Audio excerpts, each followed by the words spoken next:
J'espère que vous allez bien. Matthieu 16, verset 13 à 15. Jésus étant arrivé dans le territoire de Césarée de Philippe, demande à ses disciples, « Qui dit-on que je suis, moi, le Fils de l'homme ?»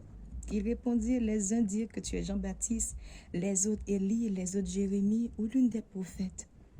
Et vous, leur dit-il, qui dites-vous que je suis? C'est la question que je veux partager, je veux réflexionner avec vous aujourd'hui. Et toi, qui dis-tu qu'il est? Est-ce que tu connais le Dieu que tu sers?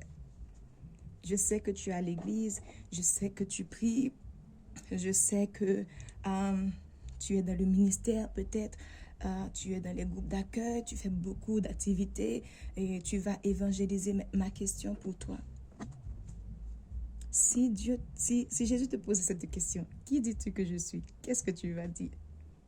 Parce que dans chaque personne, il y a un nom que le Seigneur veut se révéler au travers de ta vie.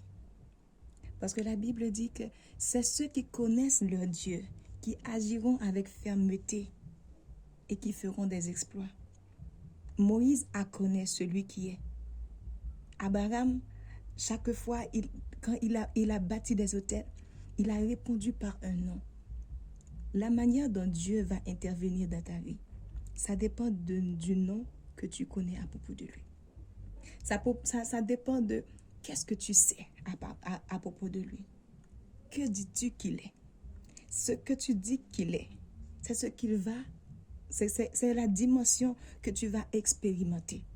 Par exemple, si tu parles et tu me dis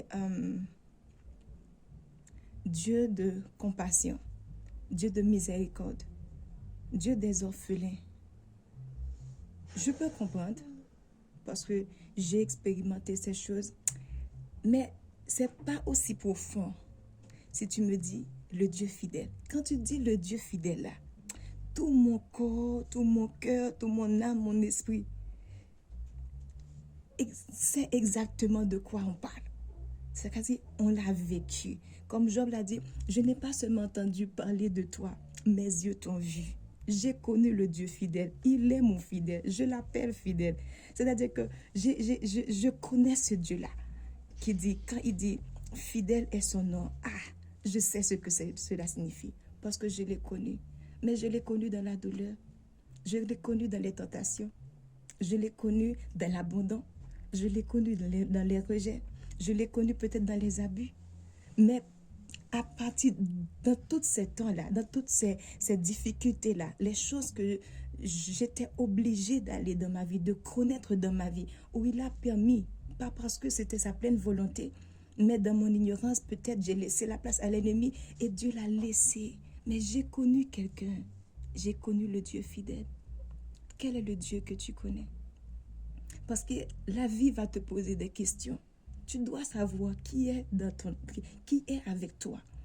Tu dois savoir quelle dimension de Dieu. Quelqu'un doit te voir et n'a pas besoin de dire le Dieu d'Abraham. Quand on dit le Dieu d'Abraham, on sait de quoi on parle. Si on dit le Dieu d'Isaac, on sait quelle dimension on parle. Si on dit le Dieu d'Israël ou de Jacob, on sait de quoi on parle. Mais si on te dit le Dieu de toi, c'est quelle dimension? Si quelqu'un me dit le Dieu de Ami, je sais de quoi on parle. Tu parles du Dieu fidèle. La dimension que tu vas voir, c'est la dimension de sa fidélité. Parce que ce n'est plus quelque chose qui est resté dans la Bible. C'est quelque chose qui est venu et qui s'est assise dans moi. Tu parles du Dieu fidèle. Tu n'as pas besoin d'aller trop loin. Tu n'as qu'à le dire. De même que tu peux dire le Dieu d'Abraham, le Dieu d'Isaac, le Dieu de Jacob. Tu peux dire le Dieu de Ami. C'est la dimension de la fidélité que tu vas reconnaître parce que c'est ce qu'il est.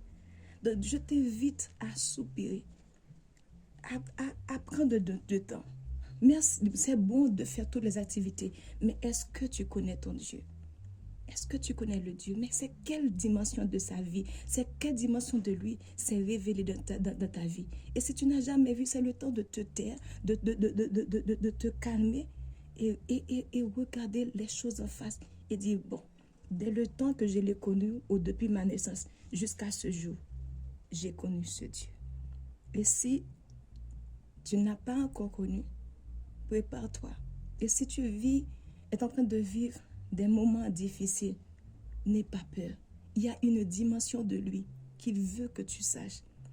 C'est le prix à payer de passer dans ces chemins, de connaître ces tempêtes, de connaître ces feux, de marcher peut-être dans la vallée de la mort. Mais c'est pour connaître quelqu'un, c'est pour à la fin avoir une intimatie, avoir une relation. Parce que ce n'est pas une question de religion.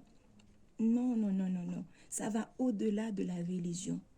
C'est la dimension de connaître le Dieu que tu sais. Et tu as cette fermeté.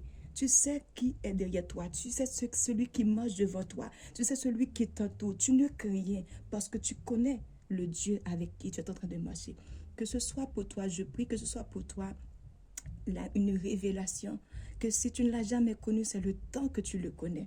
Et que si tu étais en train de passer et de te plaindre, sache que ce qu'il permet que tu es en train de traverser maintenant, c'est parce qu'il y a une dimension de lui qu'il veut que tu connaisses. Je prie que ce soit ta révélation et que vraiment le Saint-Esprit nous aide au nom de Jésus.